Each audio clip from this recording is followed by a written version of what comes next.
Hello സുഹൃത്തുക്കളെ, നിങ്ങൾ നോയമ്പിനായാലും പെരുന്നാളിനായാലും പള്ളിയിൽ പോകുമ്പോൾ നമ്മുടെ കേരളത്തിൻ്റെ ദേശീയ വസ്ത്രമായ സാരിയോ അല്ലെങ്കിൽ നോർത്ത് ഇന്ത്യയിൽ നിന്ന് കടമെടുത്ത ചുരിദാറോ സെൽവാറോ വിത്ത് ഷോൾ അത് മാത്രമേ ഉപയോഗിക്കാറുള്ളൂ. കാരണം മലയാളം മാത്രം മനസ്സിലാകുന്ന കർത്താവിന് ഇത് മാത്രമേ ഇഷ്ടപ്പെടത്തുള്ളൂ. ഇനി നിങ്ങൾ ഒരു ഫോർമൽ പാൻറ്റും ദേഹമൊന്നും കാണിക്കാത്ത ഒരു ടോപ്പും ഒരു ഷോളും ഒക്കെ ഇട്ട് വന്നാൽ കർത്താവിന് മനസ്സിലാകത്തില്ല നിങ്ങൾ എവിടുന്നാണ് വരുന്നതെന്ന്. അതേസമയം സാരി ഉടുത്ത് ദേഹം ഇച്ചിരി കണ്ടാലും നമ്മുടെ കർത്താവ് ഒന്ന് ക്ഷമിച്ചു കളയുന്നേ.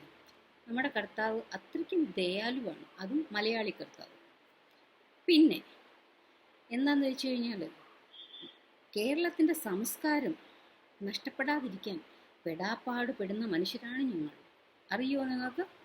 പിന്നെ ലെഗിൻസ്, യാതൊരു കാരണവശാലും ലെഗിൻസ് ഉപയോഗിക്കരുത്.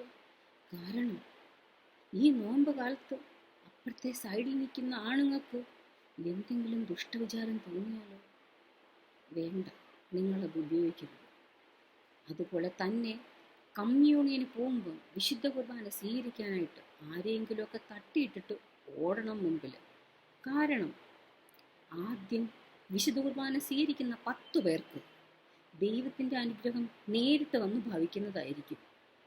എല്ലാവർക്കും നോയമ്പ് കാലത്തിൻ്റെ ആശംസകൾ നേരും.